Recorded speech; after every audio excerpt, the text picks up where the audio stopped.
Muchísimas gracias a la doctora María Cristina Rosas, analista internacional de la UNAM, por estar con nosotros en Ventana al Mundo. María Cristina, precisamente para ver qué es lo que está pasando en Estados Unidos. Gracias por acompañarnos. ¿Qué tal, Claudia? Buenas noches. Bueno, ¿cómo vemos esta polarización? Es la marcha más multitudinaria, no solamente en Estados Unidos, en otras regiones también del mundo en contra de Donald Trump. Es decir, ya el hartazgo está saliendo a las calles y también se está dando a nivel político. ¿Qué opinas? ¿Qué lectura tienes? 5 meses de que llegó al poder y se ha ido extendiendo ese rechazo porque se perciben las consecuencias.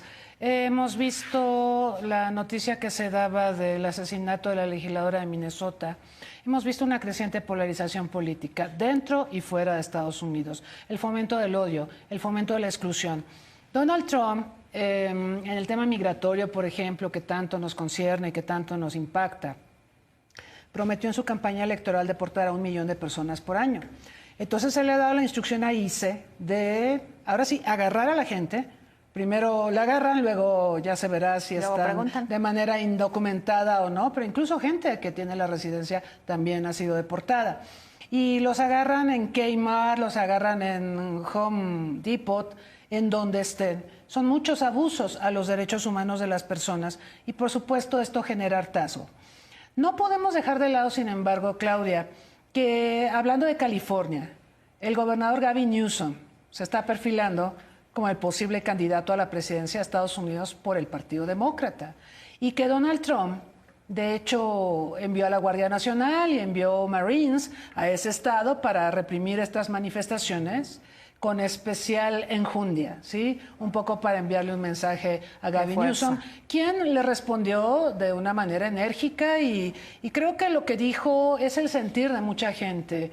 Este creciente autoritarismo de Trump, actuar de manera punitiva, pisoteando derechos humanos y, por otro lado, tratando de cumplir promesas de campaña para favorecer a sus huestes, pero sobre todo a sus intereses personales e instrumentales. ¿Cómo vemos entonces el panorama que se espera? Porque tiene apenas 5 meses en la presidencia, ya está causando división social, división política. Los ciudadanos pues están viendo cada vez más afectada su economía por esta cuestión arancelaria. Y recordemos que también hay un paquete fiscal que se está discutiendo en el Senado, en donde también endeudaría al país con 2.4 billones de dólares. Se recortarían los servicios médicos como el Obamacare y el Medicaid, claro, de los cuales la clase media gozaba de una manera pues fuerte, no incluyendo si eran republicanos o demócratas, si eran derechos de los ciudadanos, los cuales ahora podrían verse afectados, incluyendo también los aumentos en las tarifas universitarias y muchísimas cuestiones, por supuesto, de libertad de expresión, no lo digamos pues más el periodismo, etcétera. Es decir, el estadounidense se estará arrepintiendo precisamente del voto y por eso también están saliendo a las calles. ¿Y qué es lo que va a pasar? Porque apenas, o sea, son 4 años de la presidencia y no llevamos ni medio año. ¿Qué va a pasar en 3 años y medio? Trump ha tratado de reducir el gasto público, por eso los ataques a la educación, al sistema de salud, estos recortes a programas de bienestar social, que le van a pasar factura, obviamente, a la población, le están pasando factura. Más aparte del tema de los aranceles, lo que va a pasar con esto es que, obviamente, los precios de los productos en Estados Unidos se van a incrementar o ya lo están haciendo y el costo de vida se va a deprimir. Y recordemos, en todas las presidencias en la historia de Estados Unidos, el tema económico, el tema del bolsillo del contribuyente es determinante.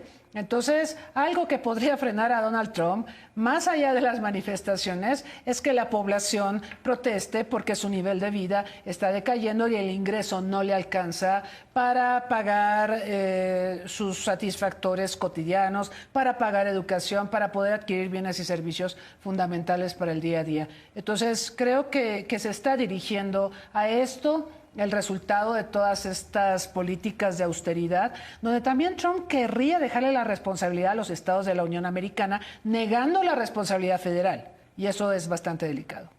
¿Qué crees que pase con el presupuesto? Finalmente pasó por un voto, o sea, que es prácticamente nada, sino acaso una negociación. Lo quiere aprobar el 4 de julio y con esto todas las desventajas sociales que ya mencionamos. ¿Qué crees que ocurra con esto? ¿Se va a renegociar regresando a la Cámara de Representantes? Y digo porque es importantísimo, porque recordemos que ahí también está el tema de los impuestos del 3.5% que quiere imponer a las remesas de los connacionales. Así es. Sí, se va a debatir y se va a regresar efectivamente a la Cámara de Representantes, pero creo que todavía la maquinaria de Trump en estos momentos sigue sosteniéndose. Quizá en la siguiente semana se debilite, pero creo que sí se va a aprobar, como se está planteando. El tema de remesas es muy delicado. 3.5% para las remesas de todos, no solo de México, sino de India, que también irregular, cualquier persona que envía dinero a sus familiares, por decir. India es el país que más lo hace, México es el segundo. Este es un tema bastante delicado porque va a pegar también a la calidad de vida de las familias de los migrantes, ¿no? Entonces, ese será un tema que seguramente también deberá abordar la presidenta de México en la reunión con Donald Trump en el marco de la cumbre del G7 en Canadá.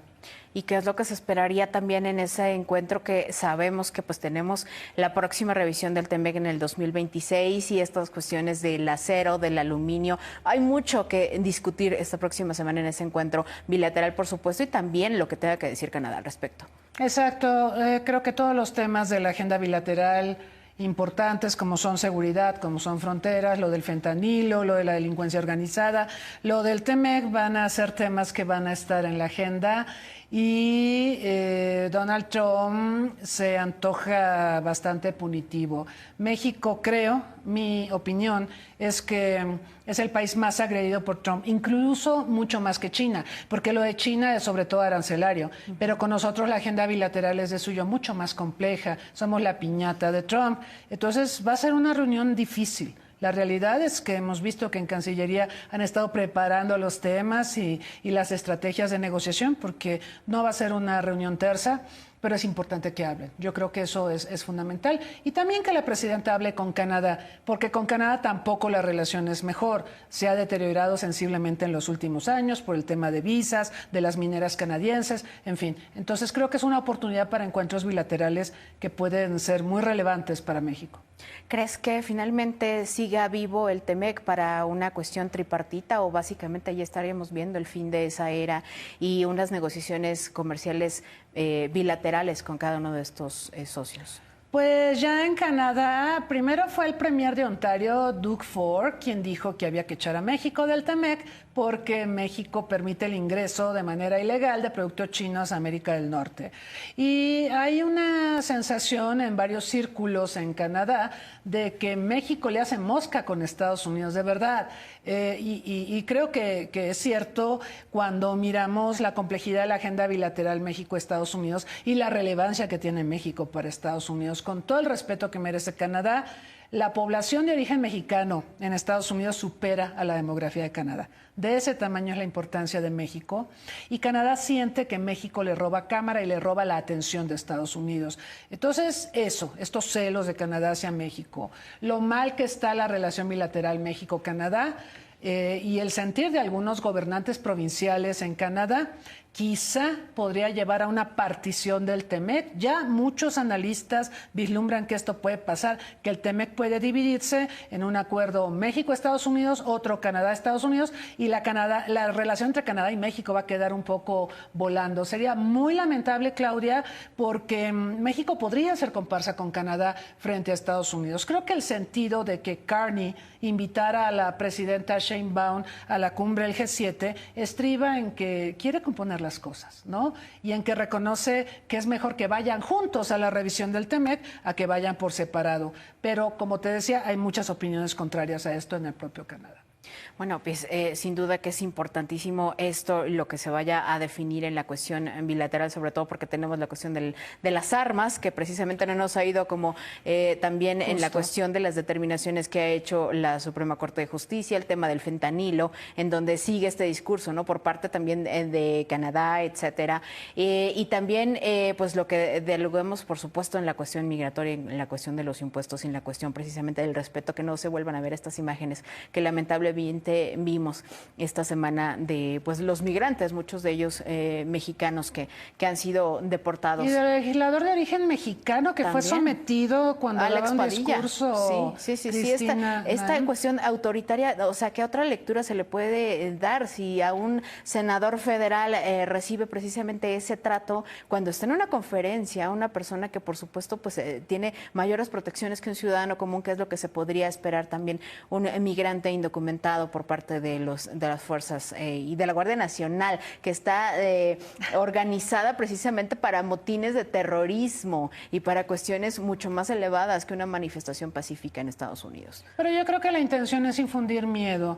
Todos recordamos los spots de Christine Aim, la secretaria de Seguridad Nacional, donde decía, no vengan aquí porque los vamos a perseguir, we're going to hunt you, los vamos a cazar.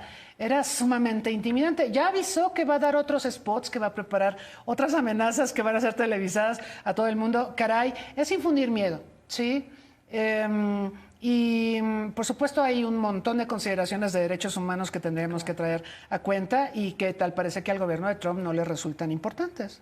Sí, eventualmente pues las violaciones a los derechos humanos han sido sistemáticas y también con Israel, su gran aliado, que pues bueno, resoluciones de Naciones Unidas van y vienen y es la hora en que no se puede poner fin a lo que está ocurriendo en la Franja de Gaza. Sobre esto quisiera preguntarte ya finalmente tu opinión acerca de la posibilidad que había dicho Trump de incluirse en este conflicto que está teniendo Israel e Irán. ¿Esto va a detonar más la espiral de violencia? Porque él va en aires pacificadores hasta este momento, sabemos los intereses que tienen. Bueno, mi opinión es que Donald Trump tiene dos conflictos de alta intensidad, este sería el tercero. Está el de Rusia-Ucrania, está el de Gaza y este sería el tercero. Yo creo que Estados Unidos no necesita otro conflicto más. Sin embargo, lo que está pasando entre Israel e Irán es resultado de las políticas cerradas de Estados Unidos en Medio Oriente, porque cuando el gobierno de Bush en 2003 decidió atacar Irak y deponer el régimen de Saddam Hussein, creó un vacío de poder a nivel regional que permitió el exacerbamiento de Irán. Entonces Irán se considera el llamado en la región a ser el gran poder que desafía a Israel y por consecuencia a su estratégico aliado Estados Unidos. ¿Qué quiere hacer Israel? Pues obviamente evitar que se exacerbe más el poder de Irán, que tiene un programa nuclear pero no tiene armas nucleares. Sin embargo, con el pretexto de... Es la misma narrativa que vimos de Estados Unidos contra Irak. Es que tiene armas nucleares, o es que está preparando armas nucleares, o es que nos va a atacar. Eso no existe, eso no es cierto. Pero esa es la narrativa de Netanyahu, ¿no? Entonces, con esa narrativa inició los ataques, hubo una capacidad de respuesta muy notable de Irán, y si Estados Unidos se involucra de manera más directa, perdón, pero Irán es amigo y aliado de Rusia y de China, ¿sí? Entonces, esto se podría calentar aún más y podría convertirse en un conflicto demasiado grave. Sí, entiendo que Trump no querría que esto ocurriera, entiendo que Trump ha hablado con el presidente Putin, una larga conversación telefónica que tuvieron donde incluso abordaron también este tema. Entonces, entiendo que no se quiere llegar a eso, pero bueno, así como Israel no está solo, pues tampoco Irán está solo. Claro, pues estaremos monitoreando muy de cerca esta situación y mucho, por supuesto, invitándote a que dialoguemos acerca, esperemos con un futuro mucho más claro y pacífico. Muchísimas gracias, María Cristina, por estar con nosotros. Un placer, como siempre. Vámonos con más.